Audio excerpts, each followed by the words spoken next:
I never thought the worst moment of my life would happen in front of 200 people who barely knew me, but knew exactly how much money I didn't have. My name is Rachel Chen, and for 18 years, I worked myself to the bone for one person, my daughter, Sophia. After my husband died in a construction accident when she was 3, I made a promise at his grave that our little girl would never feel the weight of poverty the way I had growing up in a cramped Southeast Portland apartment. So I gave her everything. I worked double shifts as an oncology nurse at Legacy Emmanuel, picking up weekends and holidays nobody else wanted. I wore the same 3 pairs of scrubs for years. I drove a 2008 Toyota Corolla with a cracked windshield and a passenger door that only opened from the inside. I cut my own hair in the bathroom mirror and hadn't bought new shoes in 4 years. But Sophia had it all. Private tutors, dance lessons in the Pearl District, where wealthy parents discuss their vacation homes, designer jeans because everyone else has them, Mom. Spring break trips to Cabo that I paid for in full, because her best friend's attorney mother made it clear that if Sophia couldn't contribute equally, she'd be excluding herself from important social opportunities. I swallowed my pride and maxed out credit cards. University of Oregon tuition, sorority dues, a semester abroad in Barcelona. I said yes when I should have said no, because I wanted my daughter to walk through the world with her head high. She stopped calling unless she needed money. She stopped asking about my life, but I told myself it was fine. She was young, busy, building her future. The future I'd sacrificed everything to give her. Then came her 21st birthday party. Sophia insisted on a massive celebration at a trendy downtown loft overlooking the Willamette River. 200 guests, open bar, a dessert table that cost more than my monthly mortgage. I tried to suggest something smaller, but she looked at me like I'd suggested we celebrate in a dumpster. Don't be embarrassing, Mom. So I paid for it. $14,000 I didn't have. I emptied my savings, maxed out another credit card, and showed up in the one decent dress I owned, a 6-year-old navy sheath that suddenly felt like a costume. I stood near the back, watching my daughter move through the crowd in a designer dress I'd bought her, laughing with friends who looked at me like I was the hired help. I should have left then, but I stayed, because I wanted to see her blow out the candles. I wanted to hear her make a speech, maybe thank the people who loved her. Instead, I heard her destroy me. She was standing with her wealthy friends near the dessert table when one of them asked, "What did your mom get you?" I was close enough to hear Sophia's face change, to see something ugly flicker across her features. She glanced at me. I thought she might smile, might acknowledge me. Instead, she said, loud enough for half the room to hear, "My mom, please, she's a failure. All my friends' mothers are rich and successful, and mine's just a nurse who can barely afford this dress she's been wearing for years." The words hit me like a physical blow, but she kept going. She's been guilting me my entire life about how hard she works, like I asked to be born. I didn't choose to have a dead father and a mother who can't even afford a decent car. She's embarrassing. Honestly, I'm ashamed she's even here. I don't remember walking out. I just remember standing on the sidewalk, staring at city lights reflecting off the river, wondering how I had raised someone capable of that kind of cruelty. I drove home, sat at my kitchen table, and made a decision that would change both our lives forever. I logged into my bank accounts and removed Sophia's access to everything. Joint account, frozen. Credit cards where she was an authorized user, canceled. Every financial safety net I'd provided for 21 years, gone. Then I wrote a note on the back of an envelope. "You're an adult now. Good luck." I left it on the counter and went to bed. The next morning, my phone exploded. Panicked texts, angry calls. Her rent was due.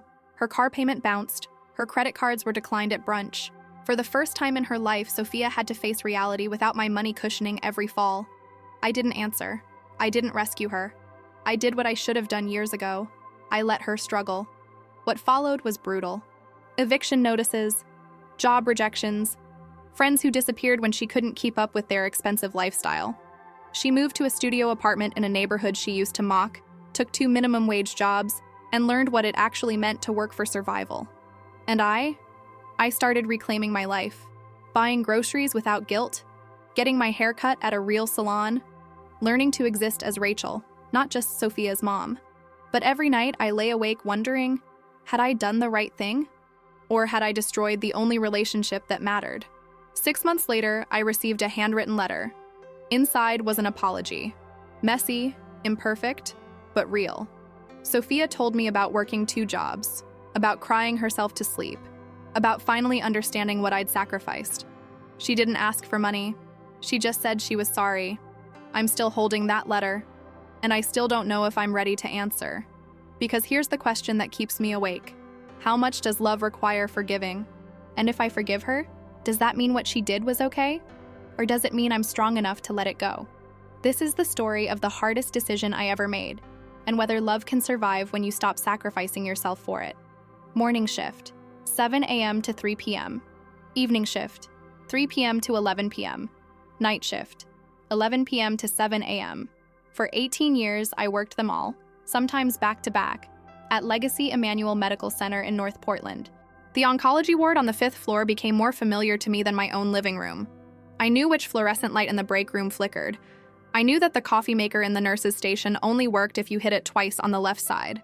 I knew the smell of disinfectant and illness and the particular quiet that settles over a hospital at 3 a.m. when most of the world is sleeping, and you're checking IV drips for patients who might not see another sunrise. My name is Rachel Chen, and I'm 41 years old, though some days I feel 60. I have my mother's thick black hair, now threaded with premature gray that I don't bother dyeing. I have my father's small frame and practical hands. Hands that spent 2 decades in a Chinese restaurant kitchen before arthritis ended his career. I inherited his work ethic too. That immigrant drive that says rest is a luxury, and comfort is something you earn only after everyone else is taken care of. I wear the same 3 pairs of navy blue scrubs, rotating them through the wash every few days. One has a small bleach stain on the left thigh from an incident with cleaning solution 2 years ago. Another has loose threads at the hem. The third is the newest, 5 years old. A gift from my friend and fellow nurse, Carmen, who worried I was wearing the others into transparency. I don't own much jewelry. My wedding ring sits in a jewelry box at home. I stopped wearing it 8 years after David died. Not because I stopped loving him, but because the weight of it on my finger became a constant reminder of everything I'd lost and couldn't get back. My daughter Sophia is 21 now, but in my mind, she's frozen at age 3. Pigtails, gap-toothed smile, small hand reaching for mine as we scattered wildflowers on her father's grave. That's the last time I remember her looking at me like I hung the moon. It was a Tuesday morning in early April when I woke up at 5:30 a.m., the way I always did, even on my rare days off. My alarm didn't go off. I never needed it anymore. My body had learned the rhythm. I lay in bed for exactly 2 minutes, staring at the ceiling of my bedroom in the small craftsman bungalow in the Woodstock neighborhood. The house was built in 1924, and it showed its age in the way old houses do. Creaking floors, drafty windows, a bathroom sink that dripped no matter how many times I replaced the washer. But it was mine. Well, mine and the bank's. David and I bought it 3 months before Sophia was born, both of us giddy with the impossibility of home ownership, convinced we'd fill those 2 bedrooms with children and the backyard with birthday parties. We only got 1 child. And 3 years later, I only had this house and a life insurance payout that disappeared faster than I thought possible. I got out of bed, my knees protesting, a consequence of 18 years on hospital floors, and walked to the bathroom. My reflection in the mirror looked tired. I always looked tired. Dark circles had taken up permanent residence under my eyes. My skin, once smooth, now showed the beginning of lines around my mouth and across my forehead. I splashed cold water on my face, brushed my teeth, pulled my hair back into the same low ponytail I wore every day. The kitchen was small, outdated, with laminate countertops from the 1980s and appliances that should have been replaced a decade ago. But the morning light came in golden through the east-facing window, and I'd always loved that. I made coffee in the ancient Mr. Coffee machine, the same one David and I got as a wedding gift. It sputtered and hissed like it might die at any moment, but it kept going, year after year. I respected that. I took my coffee black. No cream, no sugar. I'd stopped buying those luxuries years ago. They were small expenses, but small expenses added up, and I'd learned to live without anything that wasn't absolutely necessary. I sat at the small kitchen table and opened my laptop, the same Dell I'd been using for 6 years. It took 3 minutes to boot up. While I waited, I looked around the kitchen. There were pictures on the refrigerator, held up with magnets. Sophia at her high school graduation, Sophia at a sorority event, Sophia on a beach in Mexico. In all of them, she was smiling, beautiful, effortlessly photogenic. She had David's smile, wide and genuine, though I couldn't remember the last time she'd smiled at me that way. My email loaded slowly. 43 new messages. Most were junk, sales, promotions, hospital memos. But one stood out. The subject line read, "Sophia's birthday event, final invoice." I clicked it open and my stomach dropped. The final total for Sophia's 21st birthday party was $14,287.63. I stared at the number. $14,000 for a single night. I'd agreed to a budget of $8,000, which was already obscene, but Sophia had called me 2 weeks before the party, frantic, saying they needed more chairs, a better DJ, premium liquor for the bar, and could I please just cover it because Madison's mom had offered to help. But Sophia didn't want to feel like a charity case. I'd said yes, I always said yes. I clicked through the invoice. Venue rental, $3,200. Catering, $4,800. Open bar, $2,900. DJ and sound equipment, $1,800. Dessert table and custom cake, $1,400. Decorations, $987. The list went on. Every line item was a small knife. I had $247 in my checking account. My savings account, once a modest cushion, was down to $340. I'd already put the deposit on a credit card that was now maxed out at $8,000. This invoice meant I'd need to max out another card, one I'd been trying to pay down for 3 years. I closed the laptop. I drank my coffee. I stared at the wall. And then I got ready for work. Legacy Emmanuel Medical Center sat on a hill in North Portland, a sprawling complex of buildings that had grown and changed over the decades. The oncology ward was on the 5th floor of the main tower, a long hallway with patient rooms on either side, and a nurse's station in the middle. It was painted in soft, calming colors, pale blue walls, cream-colored floors, as if paint could make cancer less terrifying. I arrived at 6:45 a.m., 15 minutes before my shift started. I always arrived early. I changed into my scrubs in the locker room, tied my hair back tighter, and pinned my ID badge to my chest. Rachel Chen, RN, Oncology. Carmen was already at the nurse's station reviewing charts. Carmen Rodriguez was 53, a nurse for 30 years, and the closest thing I had to a best friend. She was short, round, with gray-streaked hair she wore in a braid, and a laugh that could be heard from 3 rooms away. She looked up when I approached and immediately frowned. "You look like hell," she said. "Good morning to you too," I said, reaching for the patient chart she was holding. "I'm serious, Rachel. When's the last time you slept more than 4 hours?" "Last Tuesday." "That was 9 days ago." "Then I'm due for another good night soon," I said, flipping through the chart. "Mr. Patterson in room 512. Stage 4 pancreatic cancer. Admitted yesterday for pain management. His prognosis was grim. Weeks, maybe a month. I made a mental note to spend extra time with him today." Carmen wasn't letting it go. "You're working yourself into an early grave. And for what? So Sophia can post pictures of her fancy life on Instagram while you eat ramen for dinner?"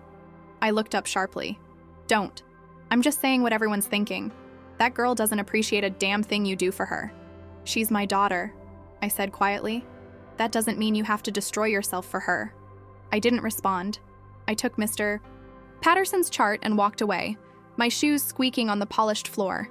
Carmen meant well, but she didn't understand. How could she? Her kids were grown, stable, grateful. They called her every week, visited on holidays, sent her cards on her birthday. She didn't know what it was like to love someone who barely acknowledged your existence. Room 512 was at the end of the hall, by the window that overlooked the parking lot. Mr. Patterson was awake, sitting up in bed, staring at the television mounted on the wall. He was 71, thin to the point of frailty, with papery skin and hands that trembled when he reached for the water cup on his bedside table. "Good morning, Mr. Patterson," I said, pulling on gloves. "How are we feeling today?" "Like I got hit by a truck," he said, his voice rough. "But I suppose that's better than yesterday." I checked his vitals, adjusted his IV, and made notes on his chart. His pain levels were manageable, but I could see the exhaustion in his eyes, that deep weariness that came not from lack of sleep, but from fighting a battle he knew he couldn't win. "You have family coming today?" I asked gently. "My daughter," he said. "She's driving up from Eugene. Should be here around noon." "That's good. I'm glad you'll have company." He looked at me then, really looked at me and smiled. "You have kids?" "One, a daughter." "She close by?" "She's in Eugene too, actually, at the university." "You must be proud." I smiled, The practiced smile I'd perfected over years of pretending everything was fine. Very proud. Does she come home often? I adjusted his blanket, not meeting his eyes. She's busy with school. You know how it is. He nodded slowly. Yeah, kids get busy, but they don't forget. My Annie calls me every night. Sometimes I can hear her crying after we hang up. She tries to hide it, but I know. She's a good girl. Something in my chest tightened. She sounds wonderful. She is. Best thing I ever did, her and her brother. Everything else in life, the job, the money, the stuff, it doesn't matter at the end. Just the people. Just the love. I finished updating his chart and told him I'd check on him in a few hours. As I left the room, I felt the weight of his words settle over me like a blanket I couldn't shake off. Just the people. Just the love. I spent the rest of my shift moving from room to room, checking vitals, administering medications, holding the hands of patients who had no one else. Mrs. Kim in room 507, recently widowed, undergoing her third round of chemo. Mr. Johnson in room 515, a retired teacher, who told me stories about the kids he used to teach. Sarah in room 518, only 34, with 2 small children at home and a husband who looked destroyed every time he visited. I was good at my job. I was efficient, compassionate, reliable. I knew how to comfort someone in pain, how to deliver bad news with gentleness, how to make someone feel seen in a place where death was always hovering. But I couldn't fix my own life. I couldn't make my daughter love me the way Mr. Patterson's daughter loved him. At 2:30 p.m., I took my lunch break in the staff lounge, a cramped room with uncomfortable chairs and a vending machine that only accepted exact change. I'd brought a peanut butter sandwich from home, wrapped in a paper towel. Carmen joined me, bringing the smell of cafeteria lasagna with her. You eating that sad sandwich again? She asked. It's protein, I said. It's depression on bread. She pushed half of her lasagna toward me. Eat something real. I took a bite to make her happy. It was lukewarm and oversalted, but it was better than peanut butter. So, Carmen said, leaning back in her chair, big birthday party this weekend, right?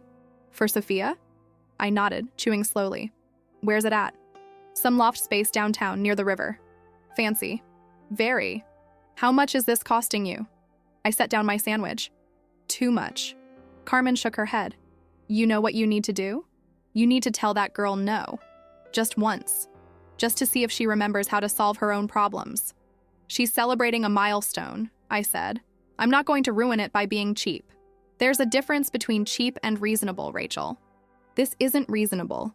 You're going to work yourself to death so she can impress people who don't give a damn about either of you. I stood up, wrapping the rest of my sandwich. I need to get back to my patients. Rachel. I'll see you later, Carmen. I left the lounge and spent the rest of my shift avoiding her. I didn't want to hear the truth. The truth was exhausting. At 3 p.m., I clocked out and drove home in my 2008 Toyota Corolla with the cracked windshield and the passenger door that only opened from the inside. Traffic on I-84 was heavy, as always, and I sat in the slow crawl of cars, listening to NPR, trying not to think about the invoice sitting in my email. I got home at 4:15 p.m. The house was quiet. It was always quiet now. Sophia hadn't lived here full-time in 3 years, and even when she visited, she spent most of her time in her room on her phone. I changed out of my scrubs and into old jeans and a sweatshirt. I made myself dinner, scrambled eggs and toast, and ate it at the kitchen table while scrolling through my phone. Sophia had posted a photo on Instagram 2 hours ago. Her and her friends at a trendy brunch place in Eugene, mimosas in hand, all of them smiling like they didn't have a care in the world. The caption read, "Pre-birthday celebration with my favorite humans." I wasn't tagged. I was never tagged. I put my phone down and washed my dishes. Then I sat on the couch in the living room, the same floral-patterned couch David and I bought at a secondhand store 20 years ago, and I let myself feel it. The exhaustion, the loneliness, the quiet devastation of raising a child who had grown into someone I didn't recognize. The party was in 5 days. I'd already requested the day off from work, already bought a new dress from Target because Sophia had made it clear my usual clothes weren't appropriate for the venue. I'd already transferred money I didn't have, signed contracts I couldn't afford, said yes to things I should have refused. And for what? I thought about Mr. Patterson, about what he'd said. Just the people. Just the love. But what if the love was only going in one direction? What if you gave and gave and gave, and the person you were giving to never even looked back? I didn't have an answer. I just sat there in the growing darkness, waiting for the party that would change everything, even though I didn't know it yet. The next 4 days passed in a blur of work and worry. I picked up an extra shift on Thursday to cover the cost of a last-minute expense Sophia texted me about. Something about upgrading the dessert table because Madison's mom had seen the original plan and suggested something more elevated. I didn't ask what that meant. I just transferred the money. On Friday, Sophia called me for the first time in 3 weeks. Not to check in, not to ask how I was, but to go over the final details of the party. "Hey, Mom," she said, her voice bright, distracted. I could hear traffic in the background. "So the party starts at 7 p.m., but you should probably get there by 6:30 to help with setup." "I thought you hired people for that," I said. "We did, but there's always little things. Plus, Madison's mom is coming early, and I don't want it to be weird if you're not there." Madison's mom, Vanessa Hartwell, attorney, Lexus driver, owner of a 4-bedroom house in the West Hills with a view of Mount Hood. I'd met her exactly twice, both times brief, both times leaving me feeling like I needed to apologize for existing. "I'll be there," I said. "Okay, good. And, about your outfit?" "I bought a dress," I said. "Navy blue, knee length." There was a pause. "Do you have a picture?" I didn't answer right away. "Sophia, it's a perfectly nice dress. I just want to make sure it's appropriate for the venue. It's really upscale, Mom. Like people are getting dressed up. I'll look fine." Another pause. "Okay, well, I'll see you tomorrow." "Sophia? Yeah?" I wanted to say something. I wanted to tell her I loved her, that I was proud of her, that I hoped she had a beautiful night. Instead, I just said, "Have a good day." "You too, Mom." She hung up. I sat on my bed, holding the phone, feeling the familiar ache that came every time we talked, the sense that I was trying to reach through glass, that no matter how hard I pressed, I couldn't break through to the person on the other side. Saturday, April 15th, the day of the party. I woke up early, even though I didn't need to. I cleaned the house, not because it was dirty, but because I needed to do something with my hands. I vacuumed the living room. I scrubbed the kitchen sink until it shined. I organized the pantry, lining up cans and boxes with obsessive precision. At 4 p.m., I showered and dried my hair, taking more time than usual. I applied minimal makeup, a little foundation to cover the dark circles, some mascara, a nude lipstick that was 3 years old and probably expired. I put on the navy dress and looked at myself in the mirror. I looked like someone's mother. Not in a bad way, exactly, but in a way that made it clear I didn't belong in the world Sophia inhabited. I was plain, practical, ordinary. I grabbed my purse and my car keys and drove downtown. The venue was in the Pearl District, an industrial-turned-trendy neighborhood full of expensive restaurants and boutique shops. The loft space was on the 3rd floor of a converted warehouse, and I could see the warm glow of lights through the tall windows as I parked 2 blocks away. I arrived at 6:25 p.m. The door was unlocked, and I walked into a space that made my breath catch. It was stunning. Exposed brick walls hung with string lights and elegant floral arrangements. Long tables draped in white linen. A bar set up in one corner, already stocked with bottles of premium liquor. A dessert table that looked like something out of a magazine. 3 tiers covered with macarons, cupcakes, chocolate truffles, and a custom cake with gold leaf detailing. Floor-to-ceiling windows overlooked the Willamette River, the water glowing in the late afternoon sun. Sophia was in the middle of the space, directing 2 young men who were adjusting the DJ equipment. She was wearing a dress I'd never seen before. Black, sleek, expensive. And her hair was styled in loose waves that must have taken hours. She looked like a stranger. "Mom!" she called when she saw me, waving me over. "You're here." "Okay, can you just make sure the caterers set up the appetizers on the side table?" They were supposed to do it already, but I think they forgot. No hug. No, thank you for making this possible. Just instructions. I walked over to the side table and found the caterers, 2 women in black uniforms, already setting up silver trays of appetizers.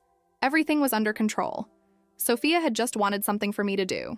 For the next half hour, I hovered in the background, watching as the space filled with people I didn't know.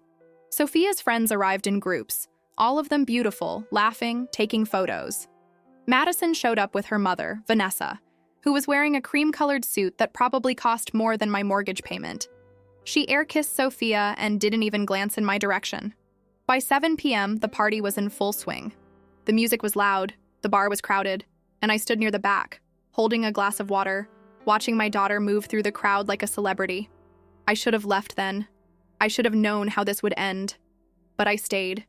because I wanted to see her blow out the candles, because I wanted to hear her make a speech, because I was still hoping, after 18 years of disappointment, that she might look at me and see everything I'd sacrificed.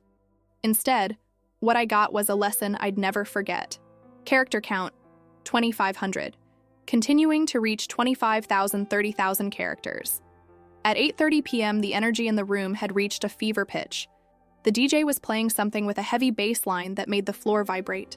People were dancing, drinking, laughing.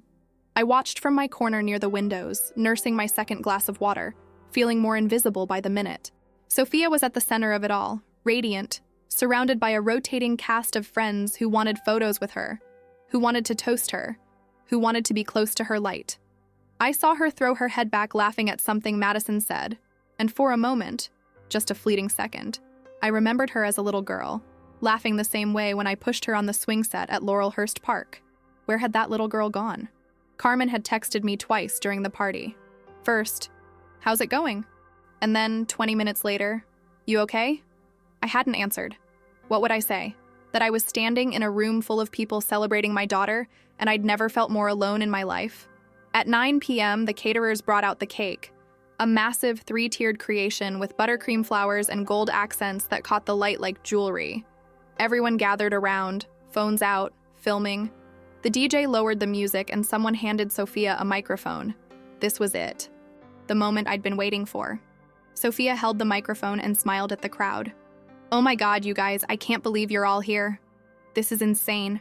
This is literally the best night of my life." Cheers. Applause. Someone whistled. "I just want to say thank you to everyone who made this happen. Madison, Alyssa, Brooke, you guys are literally the best friends anyone could ask for. You made this whole thing perfect." She went on, thanking the DJ, thanking the caterers, thanking people I'd never heard of. She thanked Madison's mom for being such an inspiration and showing me what success looks like. She didn't mention me, not once. I felt something inside me crack, but I kept my face neutral, kept my hands steady. Maybe she'd mention me after she blew out the candles. Maybe this was just the speech before the real thank you. The crowd sang "Happy Birthday," loud and off-key. Sophia closed her eyes, made a wish, and blew out the candles in one breath. Everyone cheered. She cut the first slice of cake, posed for more photos, and then the crowd dispersed, the moment over. I waited. I stood there, holding my water glass, waiting for her to find me in the crowd, to pull me aside and say something, anything. But she didn't. She was swept back into the center of her friends, and I was still invisible. At 9:45 p.m., I decided to leave. I'd done what I came to do. I'd shown up, I'd supported her, I'd played the role of the good mother. But I couldn't stand there any longer, watching her ignore my existence while celebrating with money I didn't have. I was walking toward the exit, weaving through clusters of people when I heard it. Sophia's voice, rising above the music, loud enough to make several people turn and look. I froze. She was standing near the dessert table with Madison, Alyssa, and 3 other girls from her sorority. They were all holding champagne flutes, all dressed like they'd stepped out of a fashion magazine. I was close enough to see their faces, close enough to hear every word. Madison was talking, gesturing with her glass. I mean, my mom literally just bought me a condo in the South Waterfront. Like, a graduation gift. 2 bedrooms, floor-to-ceiling windows, a balcony overlooking the river. It's insane, Alyssa chimed in. My mom took me to Paris last month, just the 2 of us. Shopping, museums, fancy restaurants. She dropped like $15,000 on the trip. It was amazing. Another girl, I think her name was Brooke, said, "My parents gave me a Tesla for my birthday last year. I didn't even ask for it. They just surprised me." They were all looking at Sophia now, waiting for her contribution to this competition of excess. Madison took a sip of her champagne and smiled. "So what did your mom get you, Soph? Besides, this amazing party." And that's when it happened. Sophia's face changed. I saw something flicker across her features. Embarrassment, maybe, or resentment. She glanced around the room, and for a split second, her eyes landed on me. I thought she might smile, might acknowledge me. Instead, her expression hardened. She turned back to her friends, and when she spoke, her voice was loud, clear, cutting. "My mom, please. She's a failure." The words hit me like a physical blow. All my friends' mothers are rich and successful, and mine's just a nurse who can barely afford this dress she's been wearing for years. Madison's smile faltered. Alyssa raised her eyebrows. Brooke looked uncomfortable, but Sophia kept going. She's been guilting me my entire life about how hard she works, like I asked to be born. I didn't choose to have a dead father and a mother who can't even afford a decent car. I couldn't breathe. I couldn't move. She's embarrassing? Honestly? I'm ashamed she's even here. The room didn't go silent, but a pocket of quiet spread around them. A few people nearby went still, pretending not to listen, but clearly hearing every word. Madison put a hand on Sophia's arm, murmuring something I couldn't hear. But Sophia shook her off, still riding the wave of her cruelty. I mean, look at her, standing over there in that cheap dress trying to act like she belongs. She doesn't. She never has. I don't remember deciding to leave. I don't remember walking to the door, down the stairs, out onto the street. I just remember standing on the sidewalk, the cool April night air on my face, the sound of traffic on Burnside Street, the lights of the city blurring because my eyes were full of tears I refused to let fall. I stood there for a long time, maybe 10 minutes, maybe 30. Cars passed. People walked by. Someone asked if I was okay, and I nodded, said I was fine, kept standing. And then I got in my car, and I drove home. I drove home on autopilot, my hands steady on the wheel even though everything inside me was shaking. The streets of Portland blurred past, the bright lights of downtown giving way to the quieter residential neighborhoods, the familiar route I'd driven thousands of times. Left on Burnside, right on 39th, straight through the intersection at Division, past the coffee shop where Sophia used to beg me for hot chocolate when she was 7, past the elementary school playground where I'd pushed her on swings until my arms ached. Every landmark was a memory. Every memory was a knife. I parked in my driveway at 10:17 p.m. The house was dark. I sat in the car for a long time, staring at the porch light I'd forgotten to turn on before I left, listening to the engine tick as it cooled. My phone buzzed in my purse, probably Carmen, checking in again, but I didn't look at it. She's embarrassing. I'm ashamed she's even here. The words played on a loop in my head. Sophia's voice clear and cutting, the same voice that used to call me mommy and tell me I was the best mom in the whole world. When had that changed? Was there a specific moment, a single day when she stopped loving me and started resenting me? Or had it been gradual, a slow erosion so subtle I hadn't noticed until there was nothing left? I finally got out of the car and walked to the front door. My keys felt heavy in my hand. Inside, the house was exactly as I'd left it. Clean, quiet, empty. I set my purse on the kitchen table and stood there in the darkness, not bothering to turn on the lights. For 18 years, I'd built my entire life around one question. What does Sophia need? What does she need to feel secure? What does she need to succeed? What does she need to be happy? I'd answered that question 1,000 different ways. Money for dance lessons. Money for school trips. Money for clothes and cars and college and study abroad. And now this. A $14,000 party where she stood in front of 200 people and called me a failure. I walked to the sink and filled a glass with water. My hands were trembling. I set the glass down and gripped the edge of the counter, breathing slowly, trying to hold myself together. But I couldn't.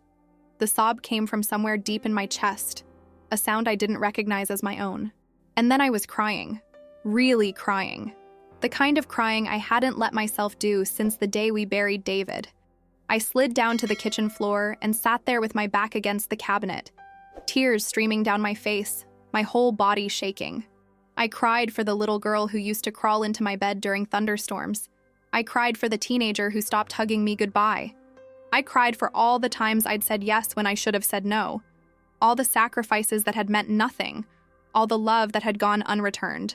And I cried for myself, for the woman who'd worked herself to exhaustion, who'd given up every dream and comfort, who'd believed that if she just loved hard enough, it would be enough. It wasn't enough. It was never going to be enough. I don't know how long I sat there on the kitchen floor. Eventually, the tears stopped. My breathing steadied. I stood up, washed my face in the kitchen sink, and dried it with a dish towel.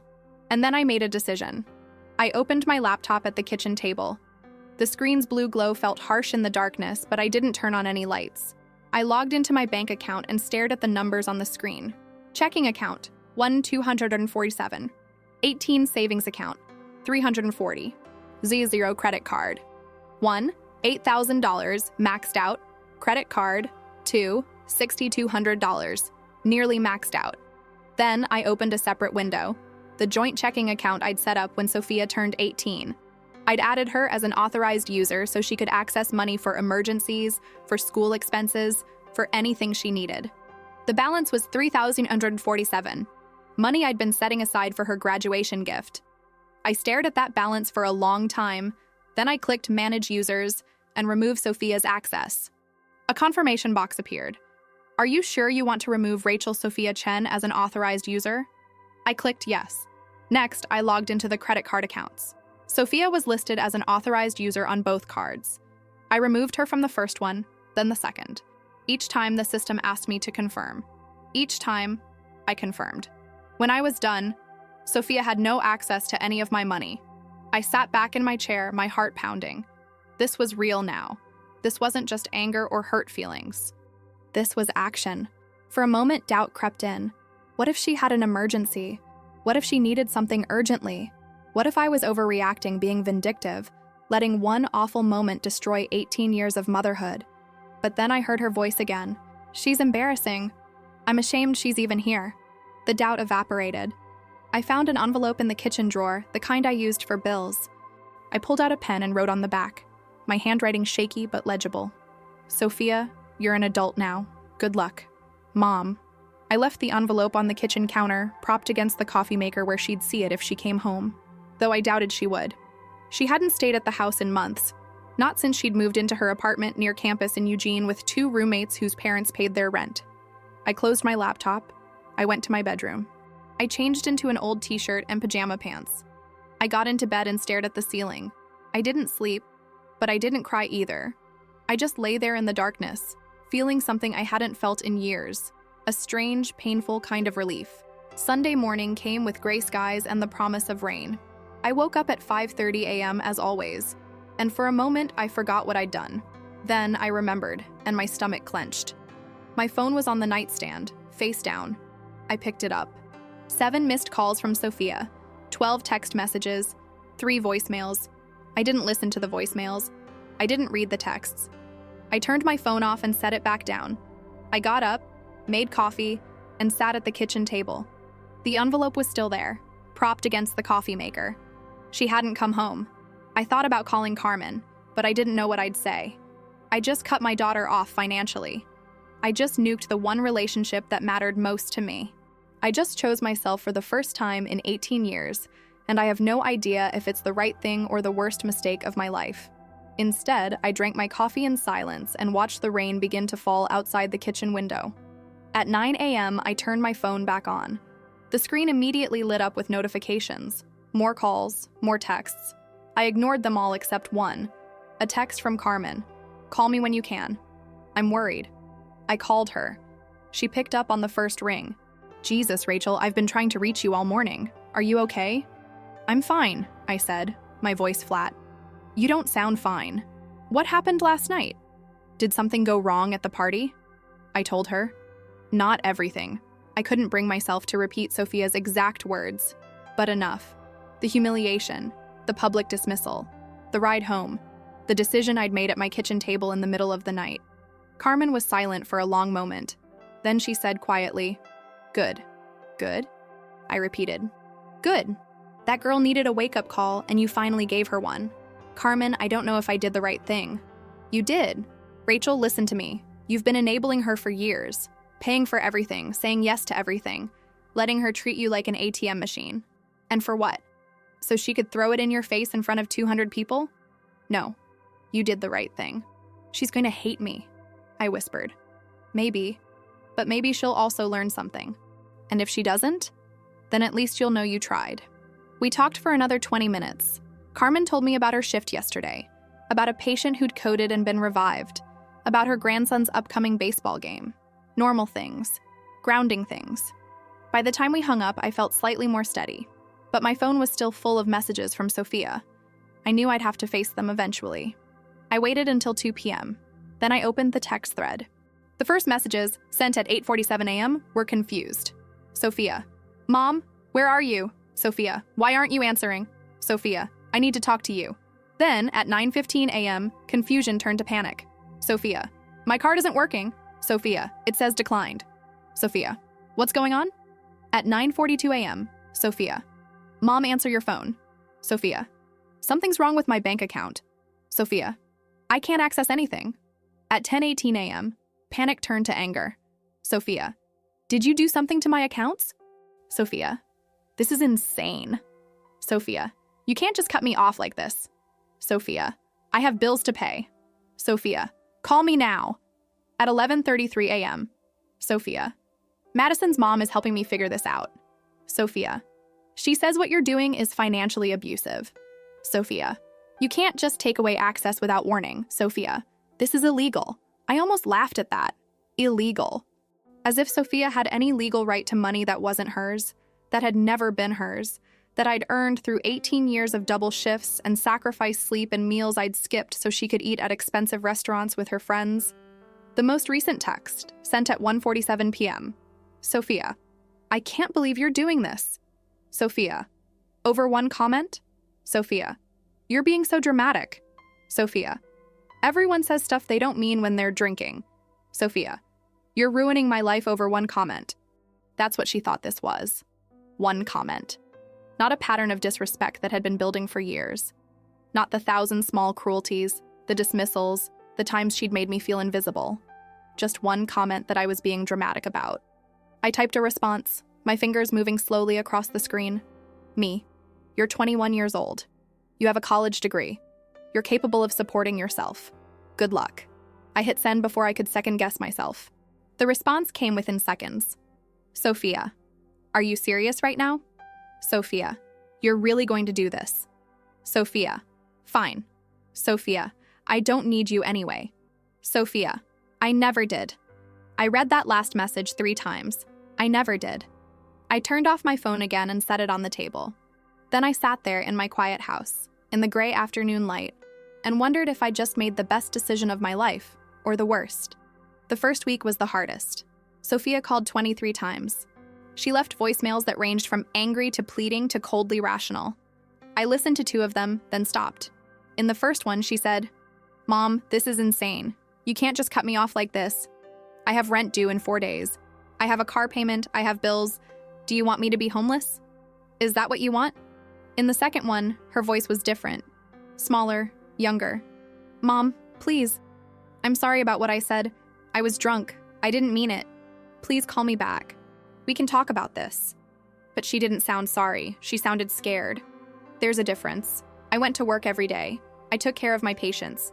I came home to my empty house. Carmen checked on me constantly, bringing me leftovers, inviting me to dinners with her family that I politely declined. I appreciated her concern, but I needed to be alone with this decision, to sit with the discomfort and the doubt, and the terrible, aching relief of finally setting a boundary. On day 4, I got a text from a number I didn't recognize. Unknown. Hi, Rachel.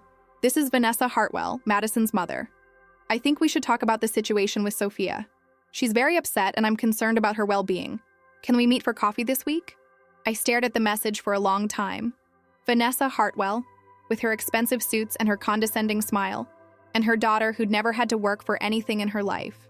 Vanessa Hartwell, who Sophia had thanked at her party for being an inspiration and showing me what success looks like. I didn't respond. She texted again the next day. Vanessa, I understand you're upset about what happened at the party, but I think you're taking this too far. Sophia is a young woman trying to build her life, and you're sabotaging her over something she said in a moment of poor judgment. As a mother yourself, I would hope you could find it in your heart to forgive her. The audacity of it. This woman who barely knew me, who'd never worked a double shift in her life, who'd never had to choose between paying rent and buying groceries, telling me how to be a mother. I blocked her number. On day 7, Carmen cornered me in the hospital break room. Okay, she said, sitting down across from me. Talk to me. How are you really doing? I'm fine, I said, the automatic response. Bullshit. You've lost weight. You're not sleeping. I can see it in your face. I set down my coffee. I don't know what you want me to say, Carmen. I did what I had to do. I'm not criticizing you. I'm asking how you are. I looked at her. Really looked at her. Carmen, who'd been my friend for 10 years, who'd covered my shifts when I was sick, who'd held my hand when I found out David's life insurance money was running out faster than I'd planned. Carmen, who knew me better than almost anyone. I feel like I'm drowning, I said quietly. And also like I can finally breathe. Does that make sense? It makes perfect sense. she said. You're grieving. Grieving what? She's not dead. No, but the relationship you thought you had with her is, and that's worth grieving. She was right. I'd been mourning for a week, not for Sophia herself, but for the mother-daughter relationship I'd imagined we'd have, the one where she'd eventually understand what I'd sacrificed, where she'd call me to say thank you, where we'd grow closer instead of further apart. That relationship had never existed. I'd just been too stubborn to admit it. On day 8, something shifted. I woke up at 5:30 a.m., made my coffee, and sat at the kitchen table. But instead of feeling heavy with dread, I felt lighter. Not happy, exactly, but less burdened. For the first time in 18 years, I wasn't worried about what Sophia needed, what she wanted, what she expected me to provide. I wasn't responsible for her anymore. The thought should have been devastating. Instead, it felt like release. I went to work and actually enjoyed my shift. I spent extra time with Mrs. Kim, who was responding well to treatment and talking about taking a trip to see her sister in California. I held Mr. Patterson's hand while his daughter sat on the other side of his bed, and I didn't feel the usual stab of envy. I just felt grateful that he had someone who loved him like that. At lunch, Carmen asked if I wanted to go to her house for dinner that weekend. I said yes. On the drive home, I listened to music instead of NPR. I stopped at a grocery store and bought real food. Fresh vegetables, good bread, chicken breasts, instead of the cheapest options. I spent $43, more than I'd spent on groceries in a single trip in months, and I didn't feel guilty about it. At home, I cooked a real dinner. I set the table with actual plates instead of eating over the sink. I poured myself a glass of wine, cheap wine from a box, but still. I sat at my kitchen table and ate slowly, tasting the food, enjoying the quiet. My phone buzzed. Another text from Sophia. I didn't read it. I finished my dinner, washed the dishes, and then did something I hadn't done in years. I took a bath. I filled the tub with hot water, added some old bath salts I found under the sink, and sank into the heat. I stayed there for 40 minutes, letting the water ease the chronic ache in my back, letting the steam soften my face, letting myself just exist without purpose or guilt. When I got out, I looked at myself in the mirror. Really looked. I saw the gray in my hair, the lines on my face, the weariness in my eyes. But I also saw something else. A woman who'd survived, who'd raised a child alone, who'd worked 2 decades in a job that demanded everything, who'd sacrificed endlessly and was still standing. I saw strength. Maybe Sophia would never see it. Maybe she'd always think of me as a failure, as an embarrassment, as someone to be ashamed of. But I knew the truth. And for the first time in a long time, that felt like enough. Week 2 brought consequences I hadn't anticipated. Sophia stopped calling, stopped texting. The sudden silence was worse than the constant contact had been, because now I had no idea what was happening to her. Was she okay? Was she eating? Did she have a place to sleep? I told myself she was an adult, that she'd figure it out, that this was what needed to happen. But the mother in me, the part that had spent 18 years protecting her from every possible harm, couldn't stop worrying. On day 10, I broke down and checked her Instagram. It was a mistake. Her most recent post from 2 days ago showed her at a coffee shop with Madison and Alyssa. The caption read, "Real friends show up when things get hard." So grateful for these two. The comments were full of support. "You deserve better. Stay strong, girl. We love you," I wanted to scream. She was painting herself as the victim, the wronged daughter with the cruel, irrational mother. And her friends were eating it up because they only knew her version of the story. I closed the app and threw my phone across the room.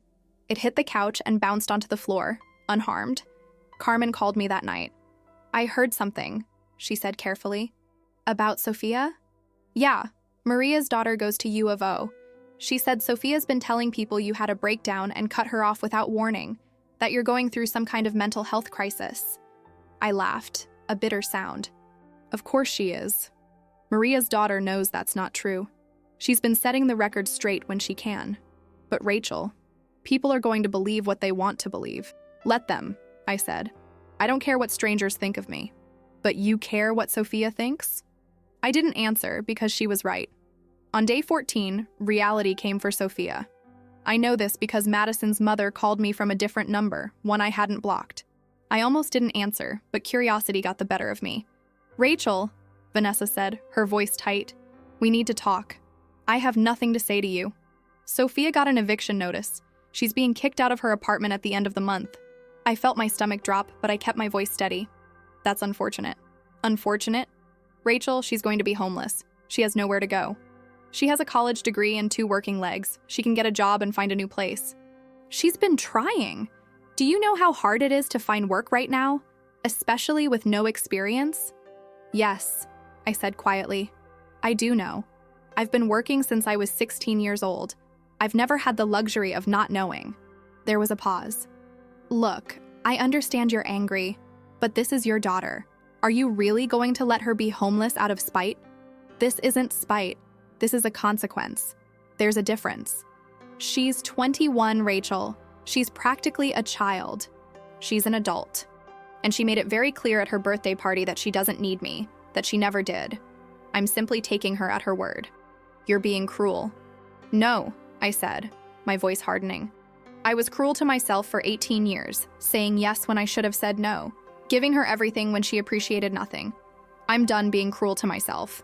Now, if you'll excuse me, I have to go. I hung up before she could respond.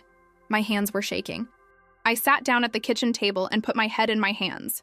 Eviction, homeless. The words echoed in my head, and despite everything, I felt that old instinct rise up. The need to fix it, to save her, to make everything okay. But I couldn't. Not this time. If I rescued her now, she'd never learn. She'd never understand the value of money, the weight of sacrifice, the reality that most people lived with every single day. She'd just keep expecting me to solve her problems, and I'd keep destroying myself trying to do it. I took a deep breath, then another. I made myself a cup of tea and sat at the table, staring out the window at the spring evening, watching the light fade from the sky. Somewhere in Eugene, my daughter was facing consequences for the first time in her life. And as much as it hurt, I knew this was necessary. I just hoped she'd survive it. Week 3, and I started to reclaim my life. I picked up extra shifts, but this time I put the money in my savings account instead of sending it to Sophia. I paid down one of my credit cards by $500. I bought new scrubs, 3 new pairs in colors I actually liked. I got my hair cut at an actual salon instead of doing it myself in the bathroom mirror. The stylist was horrified by the shape it was in and spent an extra hour fixing it. I walked out feeling almost pretty. Carmen noticed immediately. "Look at you," she said at work, smiling. "When's the last time you spent money on yourself?" "I honestly can't remember," I admitted. "Well, it's about damn time." I also started sleeping better. The guilt and worry were still there, hovering at the edges, but they weren't consuming me the way they had been. I was learning to sit with discomfort, to accept that I couldn't control Sophia's choices or her consequences. On day 18, I got a Facebook message from someone I didn't know, a young woman named Sarah who said she was one of Sophia's roommates. Sarah: "Hi, Mrs. Chen. I hope it's okay that I'm reaching out. I just wanted you to know that Sophia moved out last week. She's been couch surfing with friends. I don't know if anyone told you. She seems really stressed. I don't know what happened between you two, but I thought you should know." I stared at the message for a long time. Couch surfing. The image of Sophia, with her designer clothes and her perfect hair, sleeping on strangers' couches, made my chest ache. But I didn't respond to Sarah. What would I say? Thank you for the information? I'll send money right away? I'm sorry my daughter is suffering the consequences of her own actions. Instead, I closed Facebook and went for a walk. It was a beautiful May evening, the trees heavy with blossoms, the air sweet and warm. I walked through the Woodstock neighborhood, past houses with families inside, past people walking dogs and children riding bikes. I walked until my legs hurt and my mind quieted. When I got home, I poured myself a glass of wine and sat on the front porch. My phone was inside, turned off. For one evening, I let myself exist without the weight of anyone else's needs. It felt like a small kind of freedom.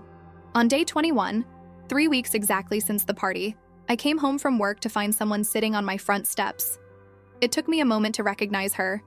She was thinner than I'd ever seen her, her hair pulled back in a messy ponytail, wearing jeans that looked slept in and a sweatshirt I didn't recognize. She stood up when she saw me, and for a second we just stared at each other. "Mom," Sophia said, her voice small. My heart was pounding. "What are you doing here?" "I needed to see you." "How did you get here?" "Madison drove me. She's waiting around the corner." Of course Madison drove her. Madison, who'd probably spent the whole drive telling Sophia how unreasonable I was being. "What do you want?" I asked, my voice colder than I intended. She stopped, swallowed hard. Can we go inside? No. She flinched. Mom, please, I just want to talk.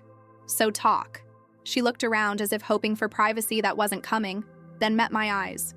I'm sorry. About what I said at the party. I was drunk and stupid and I didn't mean it. Yes, you did. No, Sophia. I cut her off. Don't lie to me on top of everything else. You meant every word. You've probably felt that way for years. The only thing you regret is that other people heard you say it out loud. She opened her mouth, closed it. Tears filled her eyes, but I didn't soften. I've been evicted, she said finally. I lost my apartment. I've been staying with friends, but I can't keep doing that. I need help, Mom. Get a job. I have 2 jobs, but I don't start until next week, and I don't get paid for 2 weeks after that, and I need a security deposit for a new place. And Her voice broke. I don't know what to do. Part of me wanted to fold. Part of me wanted to open my arms and tell her to come inside, that we'd figure it out together, that I'd help her like I always had. But I couldn't. Not yet. You told Madison's mother that you never needed me, I said quietly. You told your friends I was an embarrassment. You told 200 people that I was a failure. So prove it. Prove that you don't need me. Prove that you can do this on your own. That's not fair, she whispered. No, it's not. Nothing about the last 18 years has been fair.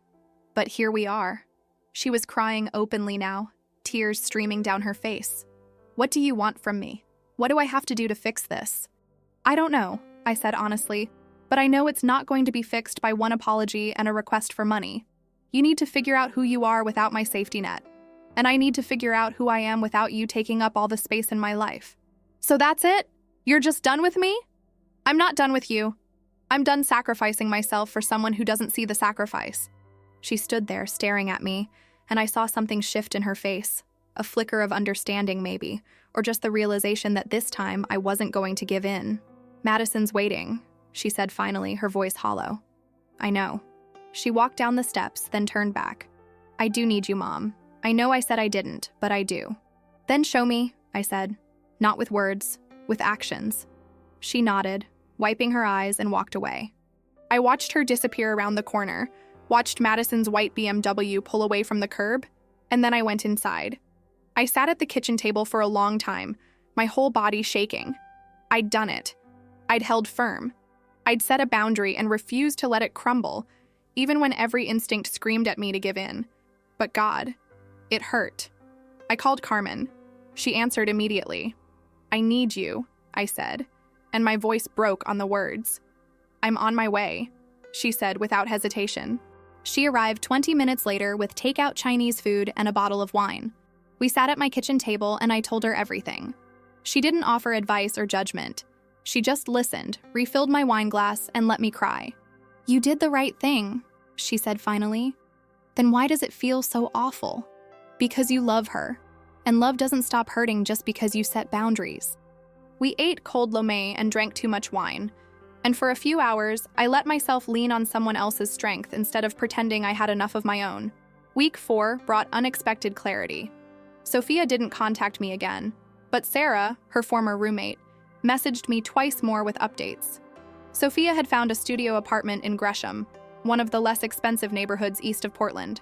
She'd started working at a Starbucks and at a retail store in the mall. She was exhausted, stressed, barely keeping her head above water. Part of me felt vindicated. Now she understood what I'd been doing for 18 years, working multiple jobs, barely sleeping, counting every dollar. But mostly, I just felt sad. On day 28, I got a call from an unknown number. I almost didn't answer, but something made me pick up. Mrs. Chen? A young woman's voice, uncertain. Yes? This is Madison, Sophia's friend. I almost hung up. What do you want? I wanted to apologize. For the party. For what Sophia said. And for not stopping her. I should have said something. I should have stood up for you. I was quiet for a moment. Why are you calling me now? Because I've been watching her these past few weeks. She's struggling and she won't admit it, and I realized... She paused. I realized my mom was wrong. About a lot of things. She kept telling me you were being cruel, that you were punishing Sophia unfairly. But you weren't. Were you? No, I said. I was teaching her. I wish someone had taught me, Madison said softly. My mom just gives me everything, and I don't think I even appreciate it. I don't think I know how to. It's not too late to learn. Is it too late for Sophia? I don't know, I said honestly. We talked for another 10 minutes. Madison told me about her own relationship with her mother, about the pressure to be perfect, about the loneliness of never having to struggle for anything. I listened, and for the first time, I saw these girls, Sophia, Madison, all of them, not as spoiled brats, but as people who'd been damaged in their own way by having too much. After we hung up, I sat with that realization. Maybe this wasn't just about teaching Sophia a lesson. Maybe it was about giving her the chance to build something real, something earned, something that couldn't be taken away by a blocked credit card or an empty bank account.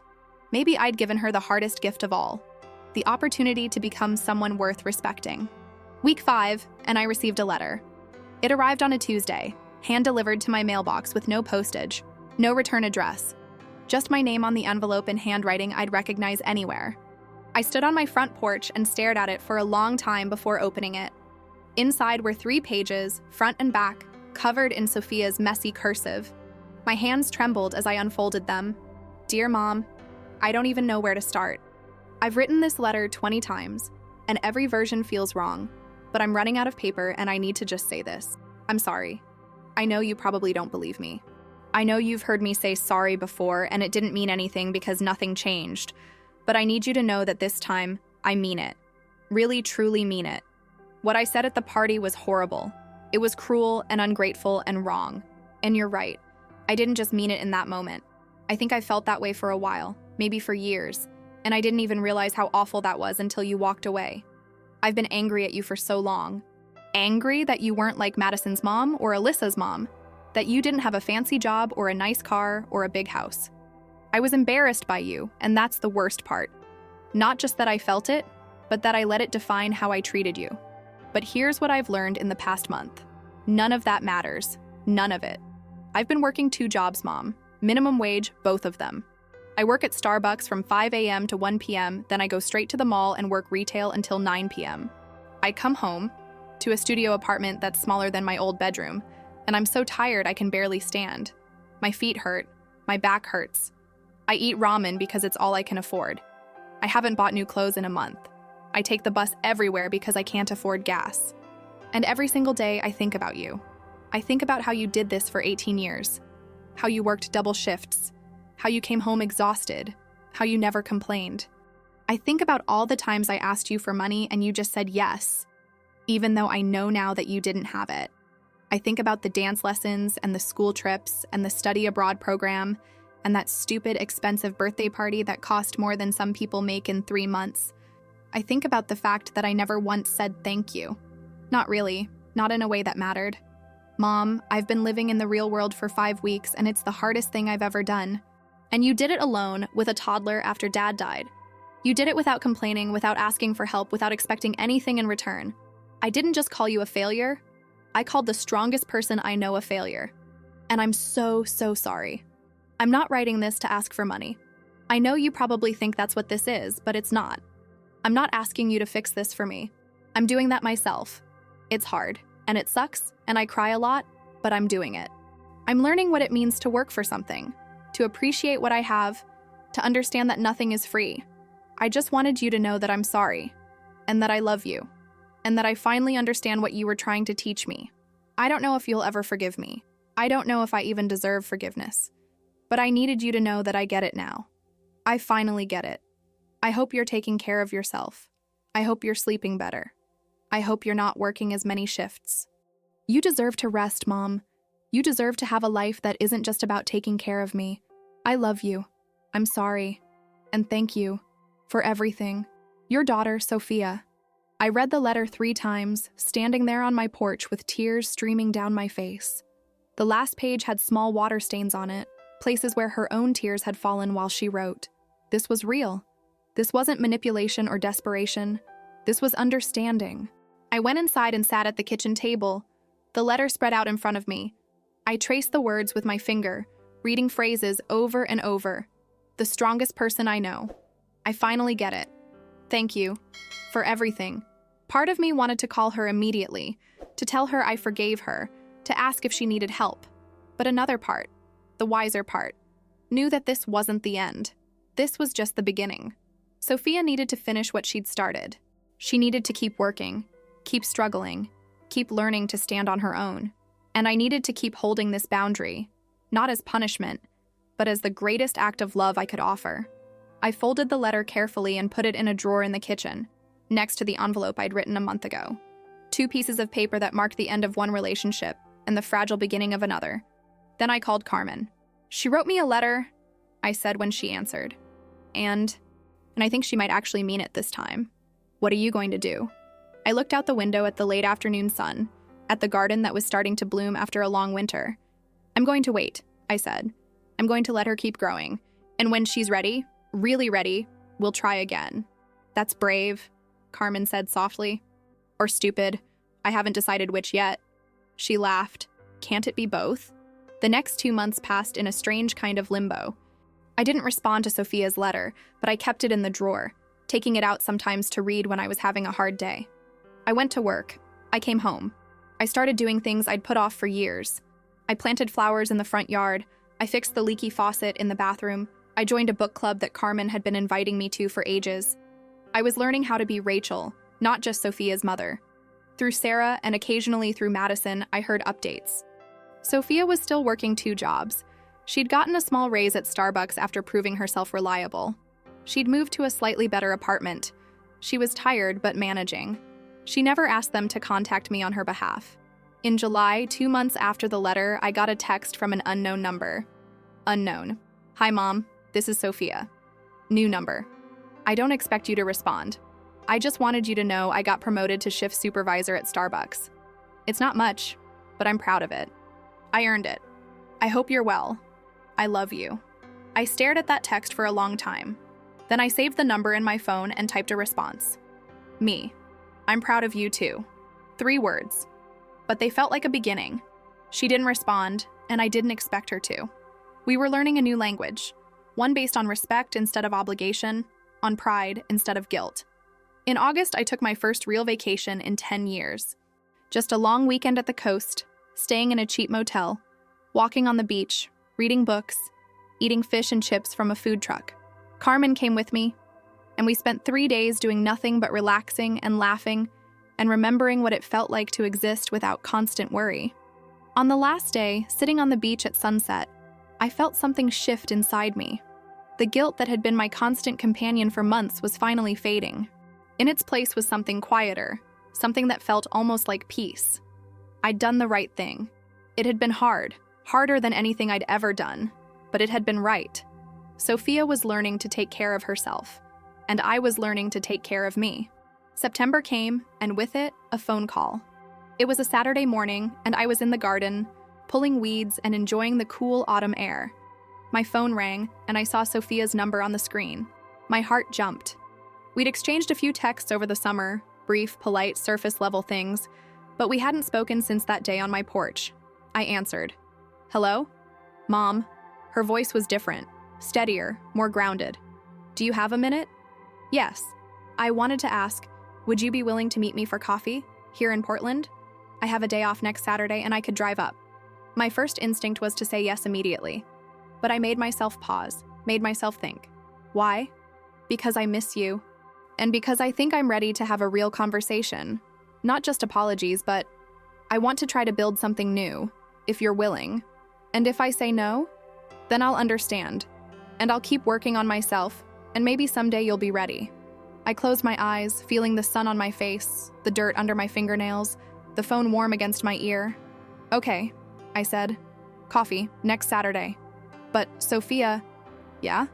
"This isn't me rescuing you. This is just us talking, as adults." "I know. That's all I'm asking for." We made plans to meet at a small coffee shop in the Hawthorne district, neutral territory. After we hung up, I sat in the garden for a long time, just breathing. This was terrifying. She could disappoint me again. This could fall apart. But maybe, just maybe, it could also be the start of something real. Saturday arrived with clear skies and that crisp September feeling that always made Portland feel like magic. I got to the coffee shop 15 minutes early and ordered a latte, a luxury I now allowed myself occasionally. I sat at a table by the window and watched people pass by, couples walking dogs, families with strollers, college kids on bikes. At exactly 2 p.m., I saw Sophia through the window. She was walking slowly like she was nervous, wearing jeans and a simple sweater, her hair pulled back in a ponytail. She looked different, not just thinner, but more solid somehow, more present. She saw me through the window and gave a small, tentative wave. I waved back. She came inside, ordered her own coffee, and sat down across from me. For a moment, we just looked at each other. "Hi," she said finally. "Hi. You look good, Mom. Really good." "Thank you. So do you." She laughed nervously. "I look exhausted." "No. You look like you've been working hard. There's a difference." She smiled at that, a real smile that reached her eyes. "Yeah, I have been." We talked for 3 hours. She told me about her jobs, about the studio apartment she'd made livable with secondhand furniture from Craigslist, about learning to budget and cook and do her own laundry properly. She told me about the customers at Starbucks who drove her crazy and the ones who made her day. She told me about realizing that most of her old friends weren't really friends at all, that once she couldn't keep up with their lifestyle, they disappeared. "Madison's different, though," she said. "She's actually been really great. She got a job too, which shocked everyone. She's working at her mom's firm as an assistant, and she says she's learning a lot. I think what happened with us made her think about some things." "That's good," I said. "I'm glad you still have her." "Me too." Then she asked about me, about work, about the house, about what I'd been doing with my time. I told her about the book club, about my weekend at the coast, about finally fixing things around the house that I'd been putting off for years. "You seem happier," she said. "Different. I am different. I had to be. I'm sorry that She stopped, swallowed. "I'm sorry it took me so long to see what I was doing to you." "I'm sorry too," I said. "I should have set boundaries years ago. I should have taught you the value of money and work and sacrifice. Instead, I just tried to protect you from everything, and I ended up doing you a disservice. You were trying to be a good mom. I was trying to be perfect. There's a difference." We sat with that for a moment, both of us holding our coffee cups, both of us realizing how much had changed. "Mom," Sophia said finally, her voice careful, "I don't expect things to go back to how they were. I know I broke something, and I know it might never be fixed completely, but I want to try. I want to show you that I'm different now, that I've learned, and I don't need you to support me or save me. I just want you in my life, as my mom, as someone I can talk to and laugh with and maybe eventually have a real relationship with." Tears pricked my eyes. "I want that too." "Really?" "Really, but Sophia, you need to understand.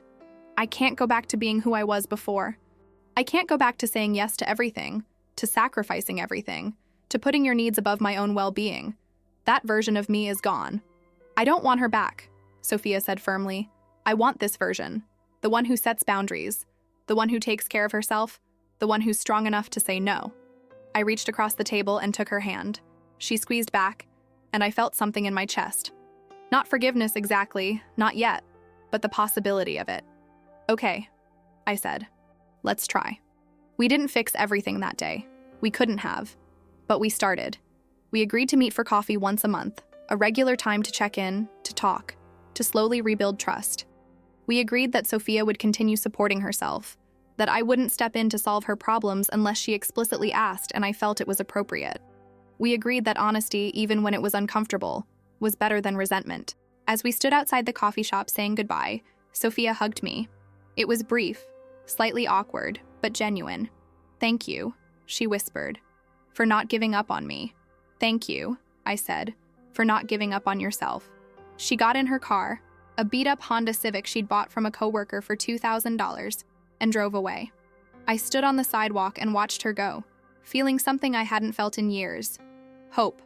Not the desperate, clinging hope that she'd magically change overnight, but the quiet, realistic hope that maybe, over time, we could build something new. Something based on mutual respect instead of guilt and obligation. October brought an unexpected visitor. I was at home on a Wednesday evening making dinner when the doorbell rang. I opened it to find Madison standing on my porch holding a small potted plant. "Mrs. Chen," she said nervously, "I hope it's okay that I came by. I brought you this." She held out the plant, a small succulent in a ceramic pot. Thank you, I said, taking it. That's very kind. Would you like to come in? Just for a minute, if that's okay?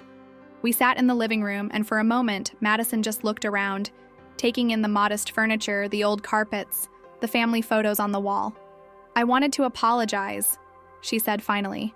In person, for the party, for my role in all of it, and for my mother.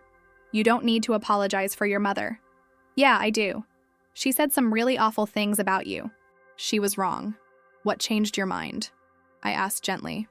Madison looked down at her hands. A lot of things. Watching Sophia struggle and realizing she was actually becoming a better person because of it. Starting to work and realizing how hard it is to earn money.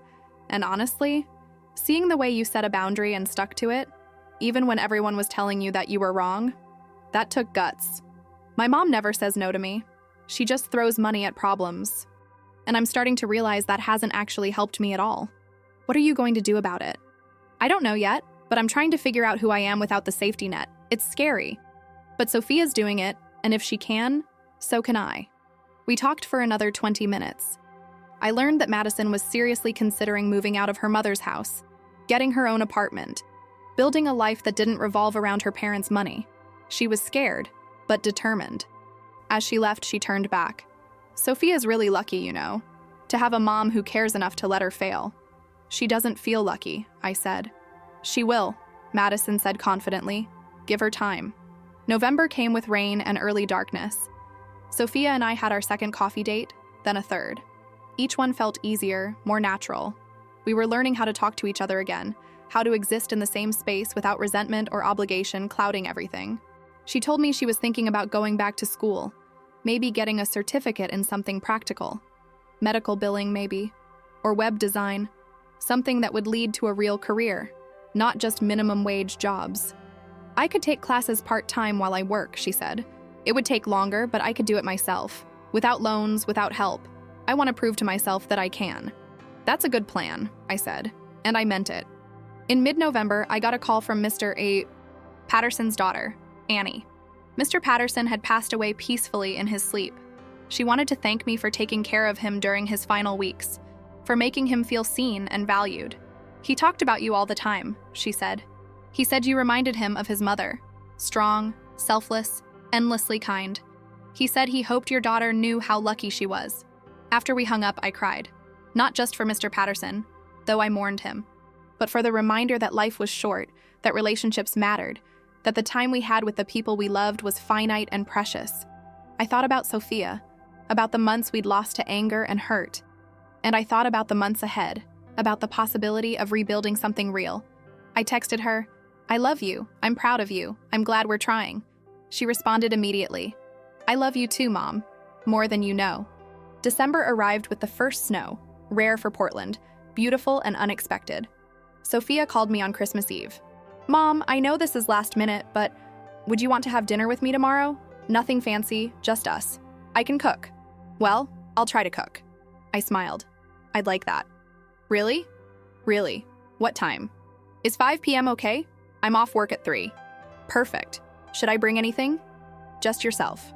I hung up and sat on my couch, looking at the small Christmas tree I'd put up. My first tree in years. It was modest, decorated with handmade ornaments and lights I'd found on sale, but it made the house feel warm. Christmas Day, I drove to Sophia's apartment in Gresham. It was a small building, old but well-maintained, in a neighborhood that was clearly working class. I parked and walked up to the second floor, finding her door, 2B, and knocking. She opened it wearing an apron and a nervous smile. Hi, come in. The studio was tiny, maybe 400 square feet, but she'd made it cozy. Secondhand furniture, string lights hung across one wall, a small table set for 2. It smelled like roasted chicken and something burning. I think I overcooked the vegetables, she said, laughing nervously. But the chicken looks okay. It smells wonderful. We ate dinner at her small table, chicken that was actually pretty good, vegetables that were indeed overcooked but edible, and mashed potatoes from a box that she'd made with love. We talked about work, about her plans for school, about a cat she wanted to adopt from a shelter but couldn't quite afford yet. And then, over cheap wine and mismatched glasses, she said, I got you something. It's not much. She handed me a small box wrapped in newspaper comics. I opened it carefully. Inside was a simple silver bracelet with a small charm, a tiny coffee cup. "I saw it at a thrift store," Sophia explained, "and I thought of all those mornings you'd make coffee before your shifts, how you'd sit at the kitchen table even when you were exhausted. I know it's not expensive, but it's perfect," I said, my voice thick. "Help me put it on?" She clasped it around my wrist, her hands gentle, and when she pulled back, we were both crying. "I love you, Mom," she said. "I'm sorry it took me so long to grow up." "I love you too," I said. "And I'm not sorry. Not anymore. Because this..." I gestured to the tiny apartment, the modest dinner, the bracelet on my wrist. "This is real. This matters." We hugged, and this time it didn't feel awkward. It felt like home. The months that followed weren't perfect. We had disagreements. There were times when old patterns tried to reassert themselves, when Sophia asked for help and I had to decide whether to give it or let her figure it out herself. There were times when I wanted to rescue her from every difficulty, and I had to remind myself that struggle was how she'd grow. But we were trying, really trying. By March, Sophia had enrolled in an online program for medical billing. By May, she'd adopted that cat, a scrawny orange tabby she named Mango. By July, she'd moved to a one-bedroom apartment and felt like a queen. We had dinner once a month, sometimes at her place, sometimes at mine.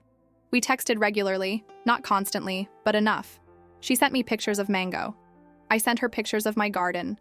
We talked about real things: work stress, loneliness, hopes, fears. We were building something new, not the relationship we'd had before, but something better. Something based on honesty and respect and mutual appreciation. And one day, nearly a year after that terrible birthday party, Sophia showed up at my house unannounced. I opened the door to find her holding a bouquet of grocery store flowers and wearing a nervous smile. "Hi," she said. "I just wanted to say thank you." "For what?" "For loving me enough to let me fall. For being strong enough to say no. For teaching me what really matters." She handed me the flowers. "I know I'm late, but thank you, Mom, for everything." I took the flowers and pulled her into a hug. "You're welcome. And you're not late. You're right on time." We stood there on my porch, holding each other, and I felt something I hadn't felt in years. Complete, uncomplicated joy. My daughter had grown up, and so had I. And maybe, just maybe, we were both going to be okay. 2 years later, I stood in the staff parking lot of Legacy Emmanuel, keys in hand, watching the sunset over the city. It was my last day as a full-time nurse. Not because I was retiring, I was only 43, but because I'd made a choice. After 20 years of double shifts and exhaustion, I was cutting back to part-time, 3 days a week instead of 6. Enough to pay my bills, but not enough to consume my entire life. It was terrifying and liberating. Carmen walked out with me, her arm linked through mine. "You sure about this?" "No," I admitted, "but I'm doing it anyway." "Good. It's about damn time you lived a little." I laughed. She was right. For the first time since David died, I was choosing myself. Not in a selfish way, but in a necessary one. I'd spent 2 decades proving I could survive anything. Now I wanted to see if I could actually thrive. In my pocket, my phone buzzed. A text from Sophia. "Sophia, good luck on your last full-time day. I'm so proud of you, Mom. Dinner at my place this weekend to celebrate?" I smiled and texted back. I'd love that. That weekend, I drove to Sophia's apartment. Not the studio in Gresham anymore, but a proper one-bedroom in Southeast Portland that she shared with Madison. They'd both graduated from their respective programs, both gotten better jobs, both decided they worked well as roommates. Sophia opened the door wearing jeans and a sweater, her hair shorter now, more practical. She looked healthy, happy, real. "Mom!" She hugged me tight, and I breathed in the familiar scent of her shampoo. Come in, come in. Madison's making her famous lasagna." Madison appeared from the kitchen, waving a spatula. "Hi, Mrs. Chen. Hope you're hungry." We ate dinner at their small table, the 3 of us laughing about work stories and Madison's disastrous attempt at dating apps. It felt easy, natural, like family. After dinner, Madison excused herself to give us privacy, and Sophia made us tea. We sat on her couch, a nice one, bought on sale but still nice, and she turned to me with serious eyes. "Mom, I've been wanting to tell you something." My heart clenched. "What is it?" "I got accepted into a nursing program. A real one at OHSU. I start in January." I stared at her. "Nursing?" "Yeah, I thought about what I wanted to do, what would actually matter, and I kept thinking about you, about how you help people every day, how you make a difference. I want to do that too. Tears blurred my vision. Sophia, I'm not doing it to impress you or make up for the past. I'm doing it because it feels right. Because I finally understand what you meant when you said work should mean something. I pulled her into a hug, and we both cried. Good tears this time. Healing tears. I'm so proud of you, I whispered. I learned from the best, she said. 6 months later, I was in my garden on a Saturday morning when Sophia's car pulled into the driveway. She got out, holding a coffee carrier and a bag from the bakery. Surprise visit, she called. I brought breakfast. We sat on the porch, eating croissants and drinking coffee, watching the neighborhood wake up. The morning was cool and clear, the kind of May morning that makes Portland feel like paradise. How's school? I asked. Hard, really hard, but good. She paused. I had a patient cry on me yesterday during clinicals. She was scared about her diagnosis, and I just sat with her and held her hand. And afterward, I thought, this is what you did for people. Every single day. It's the best part of the job, I said quietly. I get that now. We sat in comfortable silence, sipping our coffee. Then Sophia said, I've been thinking a lot about that birthday party, about what I said. Sophia, we don't have to... No, let me say this. She set down her coffee cup. I was wrong. Not just about calling you a failure, but about everything. I spent my whole life measuring success by the wrong things. Money, status, what other people thought. And I was miserable. I had everything I thought I wanted, and I was still empty inside. She looked at me. You were never a failure, Mom. You were the only person who had it figured out. You knew what mattered, and I was too stupid and spoiled to see it. I took her hand. You weren't stupid. You were young, and I enabled a lot of it by never saying no. Maybe. But I'm grateful you finally did. That night, walking out of that party, cutting me off, it was the hardest thing anyone's ever done to me. And it was the best thing. I hated doing it. I know, but you loved me enough to do it anyway. That's real love, Mom. The kind that lets someone fall so they can learn to stand on their own. I squeezed her hand, my throat tight with emotion.